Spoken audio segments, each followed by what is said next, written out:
Hey everybody, it's stoppage time. Lawrence Presman here. It's my birthday today, and I'm sharing it with all of you.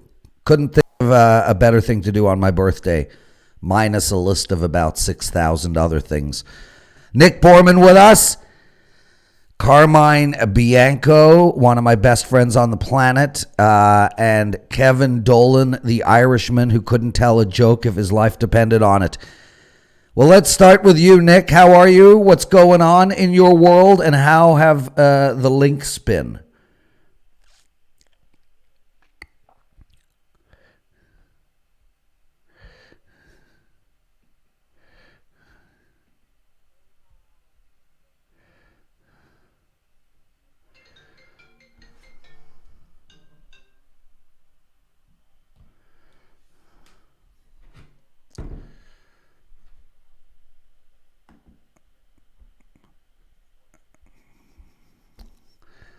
Yeah, Nick, move a little bit to your left, please. We want to see. No, that's your right, the other way. We want to see you on screen, brother.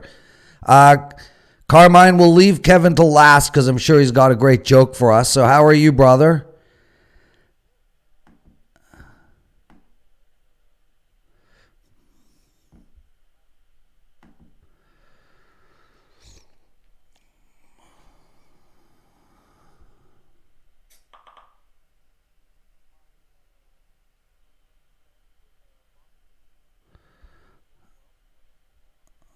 Oh, wait, we got to stop. I just realized, everybody, I had the mic down. That's why you didn't have Nick.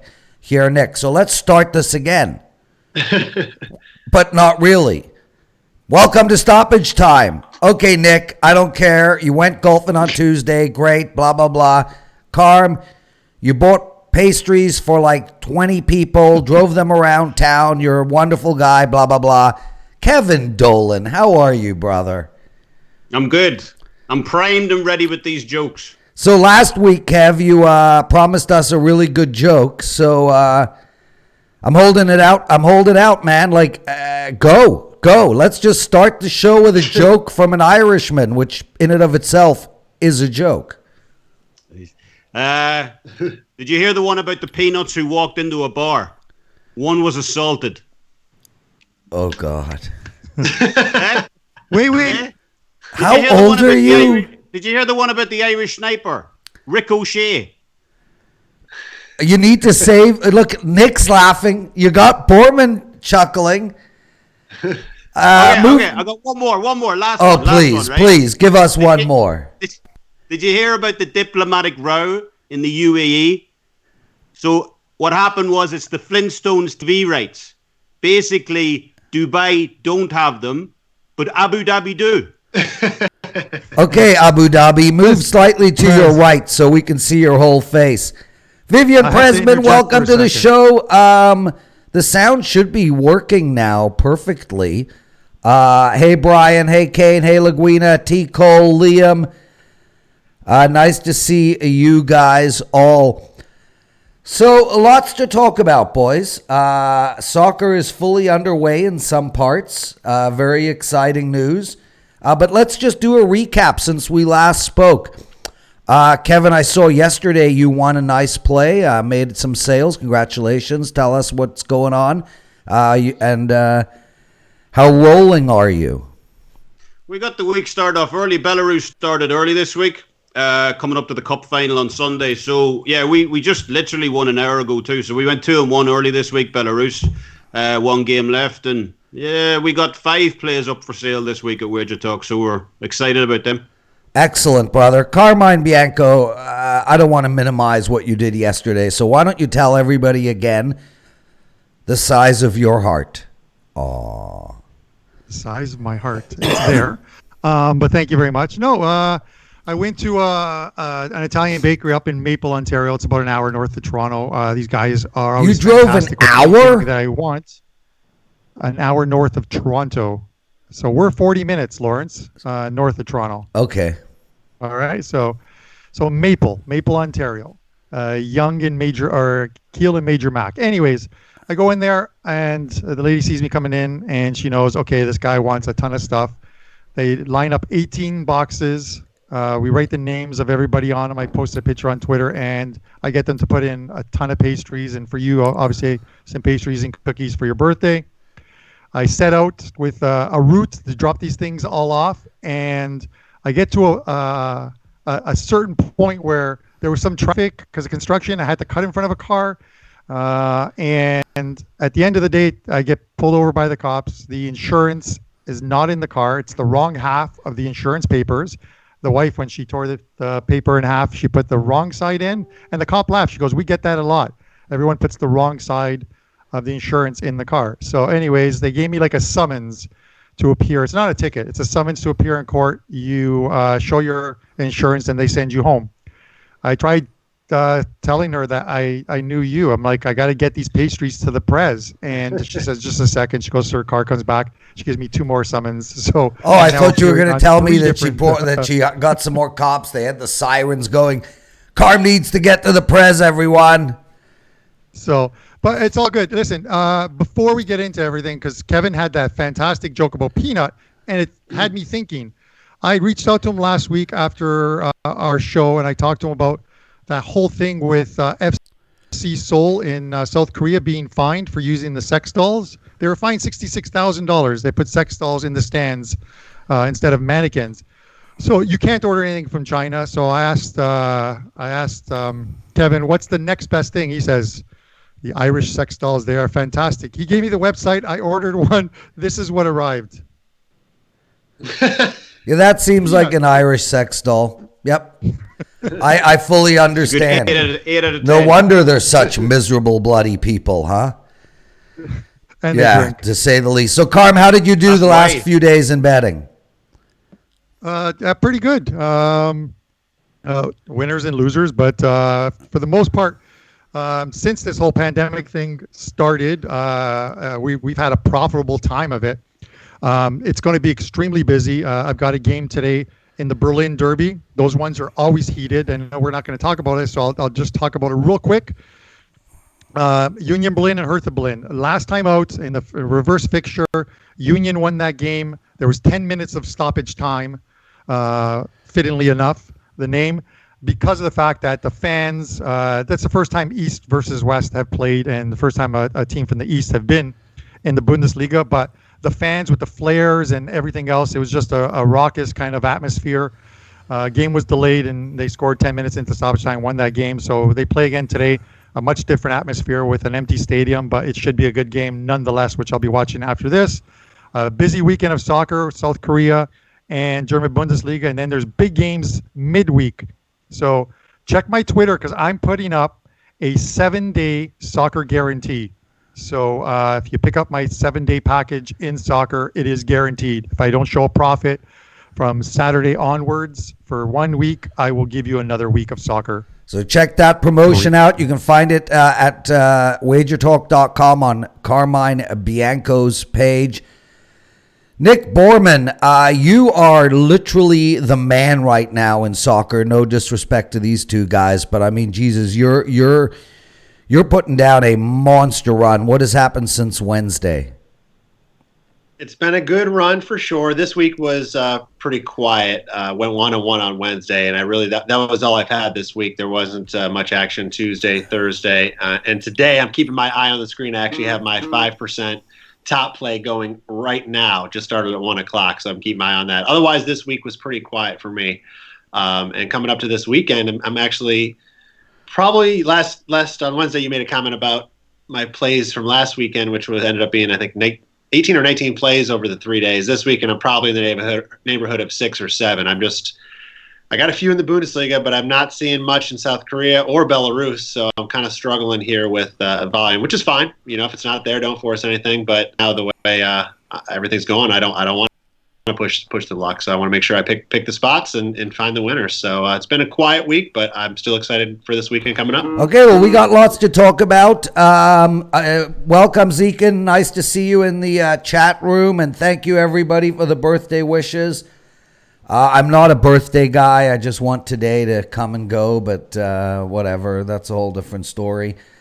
Nick Borrman with us. His Twitter handle at Borrman with 2 R's, BORRMAN 00.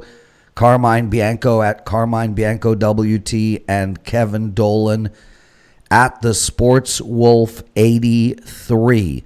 Is that when you were born, Kev? That's a good guess, yeah. Seriously, how the hell young are you? I know, I look good for my age. Well, you look good for 60. I'm on the hinges of 40 now, you know? You look good for 60. That I can assure you. There's only one of us celebrating their 60th birthday here today, and it ain't me. Funny Irishman. There we go. That's joke number 4. Let's have some Guinness. Joke number 4. Okay. Guys, there are 8 rounds left in the Bundesliga season going into this weekend. Let's break down 3 of those games. We'll start with you, Irishman. Dortmund game. Go. Yeah, so Borussia Dortmund are travelling to Wolfsburg this weekend. Dortmund, they're just an absolute freight train. We went 2-1 in the Bundesliga last week, and this was the only loss of the day last Saturday. You know, they absolutely destroyed. We took Schalke plus 1 goal. I believe Carmine talked about it last week. They just ran them out 4-0. Easy win. And I mean, going back all season, Dortmund have only actually lost 3 of the 24 games this season when they've been installed as pre-match favourites. That's like only a loss percentage, 12.5%. So this team's an absolute, freight train when they get going. They're a freight train. Dortmund's That's like so Scottish almost. So, sorry to interrupt. I'm enamored with live on air. What are you, Scottish? 8 of Dortmund's last 13 on the road. I've also seen at least 4 goals. So they both, they both score and concede. But, Wolfsburg are a good team. They've beaten some good teams this year. So they've been level at halftime in 7 of the last 13 home games. They've only conceded 13 games at whole all season. That's 3rd best in the league behind Bayern and Dortmund. So I think there's a good price on this. I expect Dortmund to sneak a win. I really do. I think they want to keep the pressure. Obviously, there's only a 4-point gap. Or try and win the league, obviously. So you can pick up a halftime, full-time prop. Picking the correct result at halftime, picking the correct result at full-time. Now, the draw halftime, Dortmund full-time is going off at a plus 425.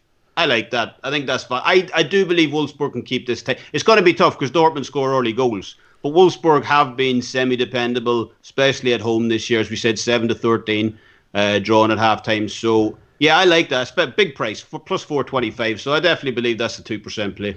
Carmine and Nick, next game we're going to talk about is the Monchengladbach game. But before we get into that, Carm, do you have any comments? Nicely done. Not bad, eh? I live and breathe soccer, bro. Carm, any quick thoughts on what Kevin was talking about? Yeah, no, I'm going to cover Dortmund a little later in a midweek game, but Wolfsburg. Listen, Wolfsburg have been playing extremely well, before this break, and obviously after the break where they picked up a win. I think it was a 2-1 win away at Augsburg. That's the one where I'd given that to clients. They scored that 92nd minute goal, thankfully. But they're stringing up wins and draws, and they've moved into 6th place in the standings and have hold of that final Europa League spot right now. They're not going to get any higher than 6th, with Bayer Leverkusen having 50 points. So holding on to that spot right there is tantamount for them. So I actually expect this to be a little tighter than most would expect, because I think if they can get even a draw at home against a very good Dortmund side, they'll take the point and move on to the final 7 weeks. Nicholas Borrman, Monchengladbach, you're doing that game. We're going to take apart 3 important Bundesliga games. You're up, brother. Yeah, this is definitely the highlight game of the week. These are 2 of the top 5 teams in the league, and they're battling for those top 4 spots, which is Champions League next year. So a lot on the line here for these 2 teams. Before the 2-month coronavirus stoppage, Leverkusen, you could argue, was the hottest team in the league. I've been arguing that. They had 11 wins. 1 draw and 1 loss leading up. And then they picked up right where they left off last week. They blew Werder Bremen away 4-1 on Monday. They could have scored more. Kai Havertz, 20 years old, played well, scored a brace for them in the first half. And he's another name we talked about Timo Werner last week. He's another name that you're probably not going to hear in the Bundesliga after this season either, as there's a lot of teams after his services. They looked good. They didn't look like they missed any time. They were crisp with their passes. Their timing was very good.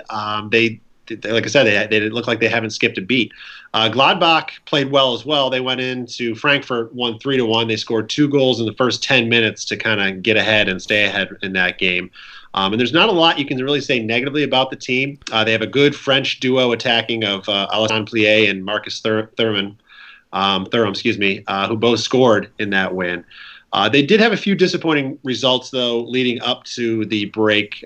They lost 0-3 to Schalke, and they failed to beat Hoffenheim at home 1-1.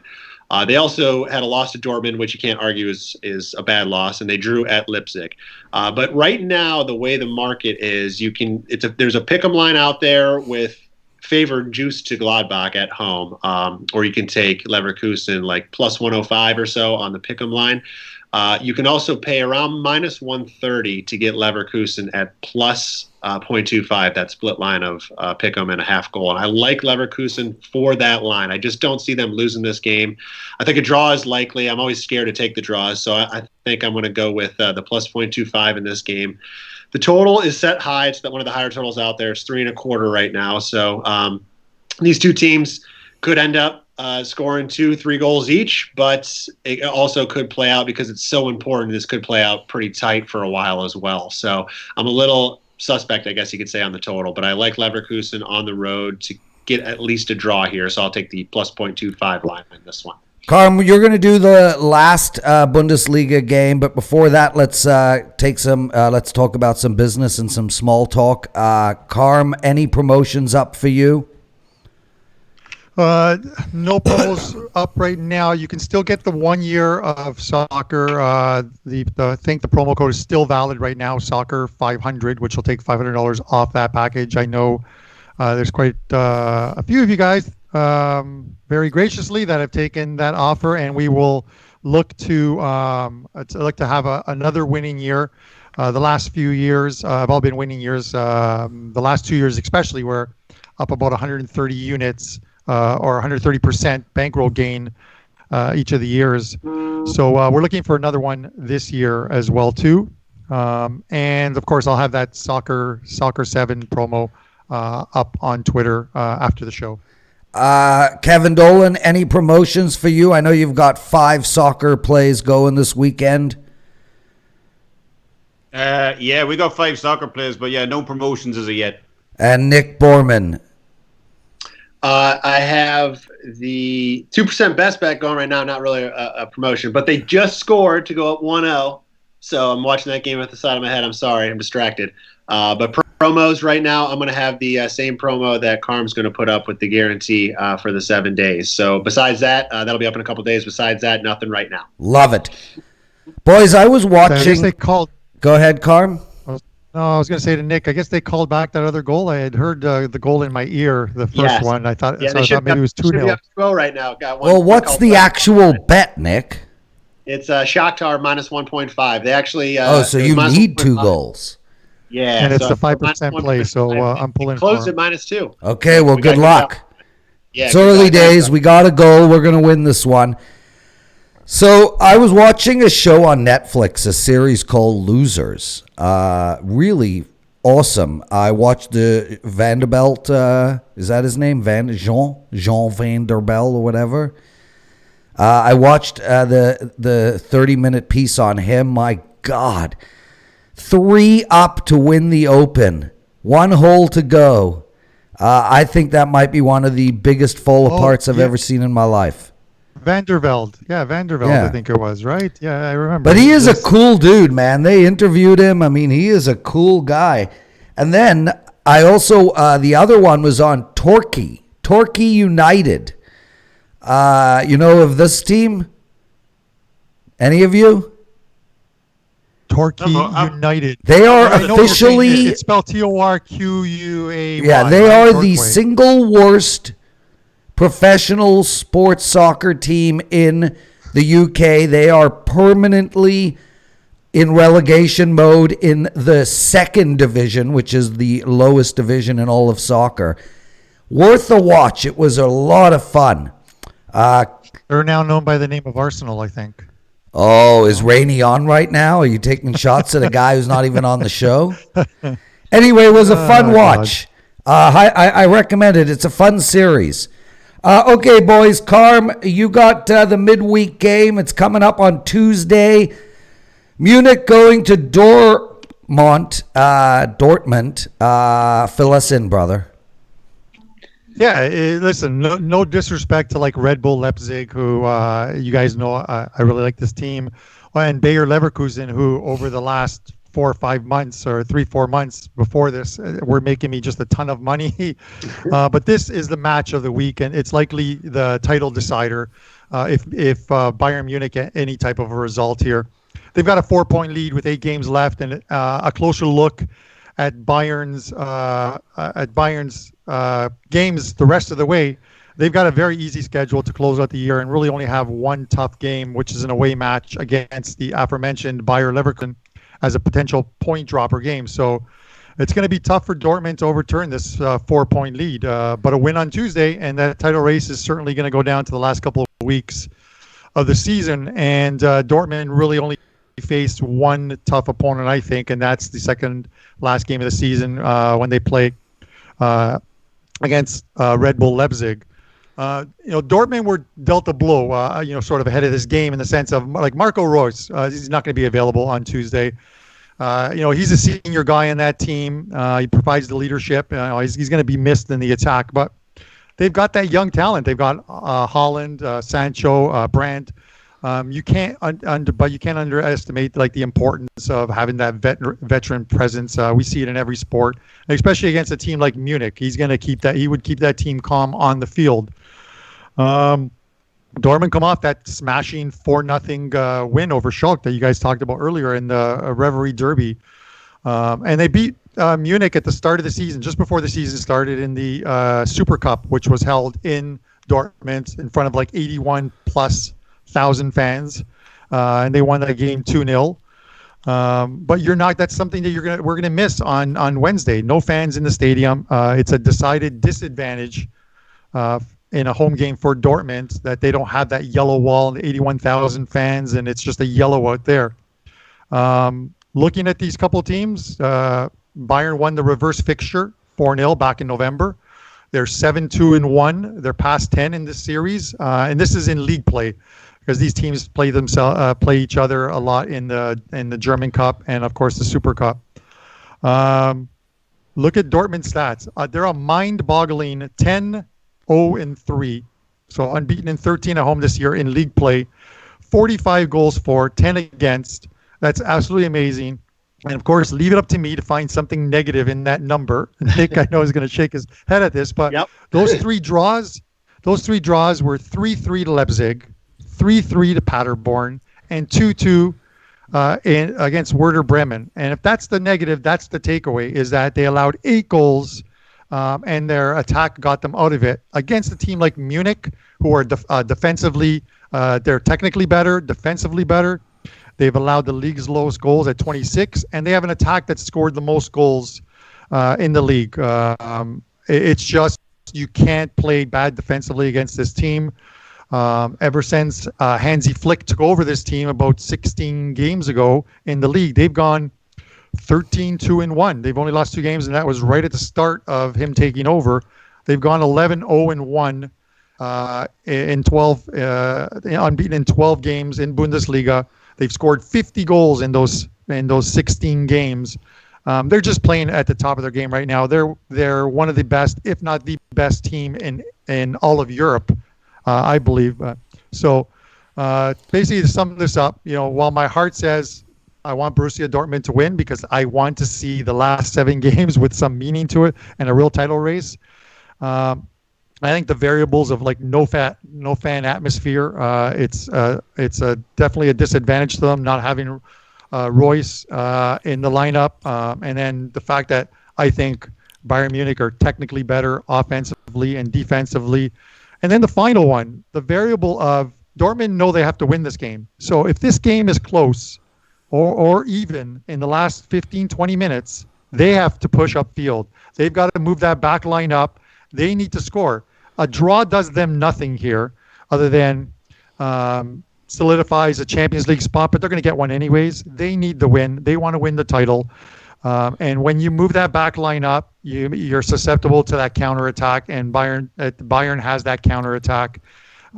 So for me, you're never going to see a line as low as this, and it's only because the game is in Dortmund that you can get Bayern Munich at minus 106. You're not going to find a minus anything under probably minus 200 the rest of the season on this team to close out the season. So yeah, for me, I'm going to take the minus 106 and Bayern Munich on Tuesday. He's Carmine Bianco. Dave Tabati, thanks for the nice wishes. Repop, welcome. Robert S.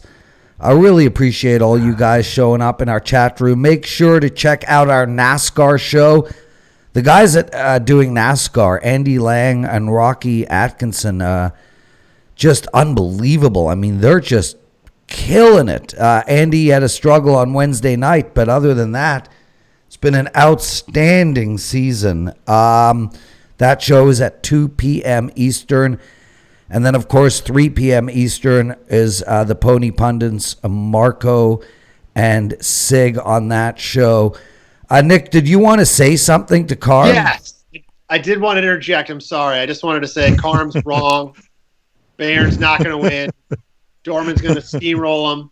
Listen, we got the prettiest guy in football, Holland. You know, those games you mentioned. He's prettier than Ronaldo? Yes, he's I can't accept that. Well, he's the new face. He's the new face. But I just want to say those games that they gave up, all those goals were pre-Holland. Holland has nothing to do with defense, but I don't care. Dortmund wins this game. Yeah, you're talking from your heart, and we're on a gambling show, so bugger off. Right. Kevin Dolan. Nick, Nick, red card. You're on timeout. Deserving. Yeah, sit in the sin bin, as they say in rugby. Oh, and Prez just knows every sport. Nick, screw you. Kevin, any thoughts, anything on any of the other leagues? South Korean, Mars, Pluto, anything? Yeah, like South Korea, actually, there was a game we were looking at for Saturday. It's bottom of the table, Gwangju FC at Sangmu. I definitely lean. It's not a play for me, but I do lean Sangmu at the minus 0.25 lane. I thought Sangju, they beat Gangwon last week 2-0. I thought Gangwon were wasteful in front of goal. Sangju got a goal early. Gangwon came back, but then gave up a goal late. On the flip side, Gwangju only lost to FC Seoul 1-0, but they were fortunate to lose 1-0. FC Seoul are one of the most wasteful teams in the final third. They're very good at possession play. They get into the final third, and then they can't put the ball away. But more than this, look, Gwangju FC. Just to cap this, my wife is from Gwangju, so I have a bit of insight. Well, can you do the FC. Rest in Korean? Just give it to us in Korean.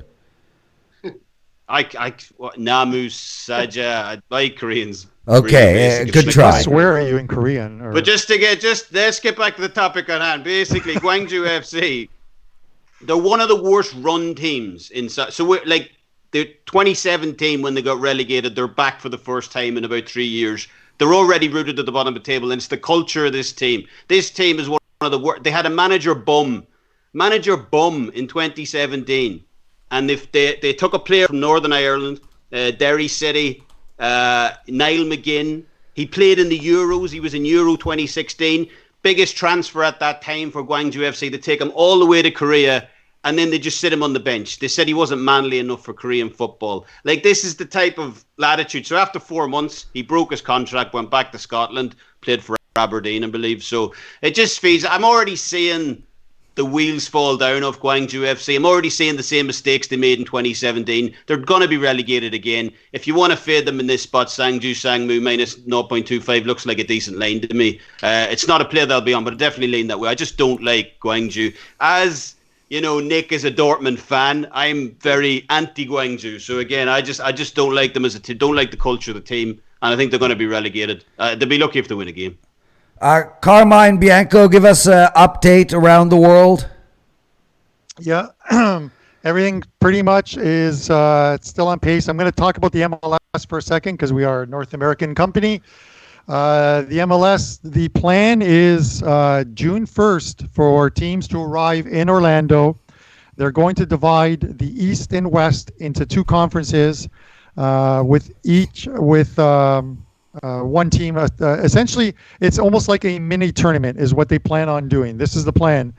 So let's call it 7 teams. Excuse me, 7 teams in each group on both sides. You'll only play the 6 teams in your division. So it's basically a mini playoff format. It won't have any bearing on the final standings in the sense of whoever wins that mini tournament does not get anything other than a trophy. This will be played over 5 weeks, and then they hope that at the end of the 5 weeks that teams can return back to their cities and play in their home stadiums, although empty.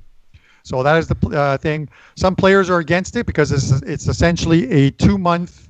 Players would be on up to a 2-month quarantine away from their families during a pandemic. So they're not happy about it, but they want to get back to play, and that is what they're going to do. That is planned. So they're going to vote on it over the next few days. The Players Association, to get this going and get MLS back on the field and playing. Every other league is pretty much on pace. Spain for the 12th, Italy probably for the 14th. And in the UK, they're back to practicing, although individual practicing. And there's been, as we talked about on Wednesday's show, there's been some positive coronavirus tests, like in Watford. A lot of technical staff, very few players. And I think it's still full steam ahead for the EPL to finish off their season. Carmine Bianco, Kevin Dolan, Nick Borrman. I'm the Prez. It's stoppage time.